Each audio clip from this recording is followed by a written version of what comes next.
Madam, আমার শিশু একদমই খেতে চায় না, একদমই খাওয়ার প্রতি তার কোনো রুচি নেই, তাকে অনেক জোর করে খাওয়াতে হয়, খাওয়া নিয়ে সে খুব বিরক্ত করে।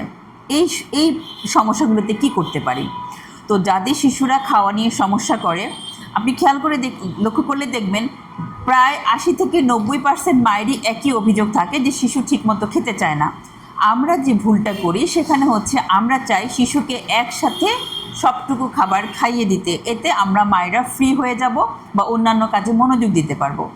আমার সর্বপ্রথম পছন্দ থাকবে যে শিশু কী খেতে পছন্দ করে সেটা আগে আমি আইডেন্টিফাই করব, এবং তারপরে যেই খাবারটাই তাকে দেব যতটুকু পরিমাণে সে আগ্রহ করে খাবে, পছন্দ করে খাবে, ততটুকু পরিমাণে খাওয়াবো, তারপর বাকিটা রেখে দেব এবং নির্দিষ্ট সময় পর পর তাকে সে খাবারটা ট্রাই করব। এতে করে শিশুর খাবারটাও শেষ হবে এবং তাকে জোর করে খাওয়াতে হবে না এবং তার খাবারের প্রতি কোনো বিরক্তিবোধ সৃষ্টি হবে না।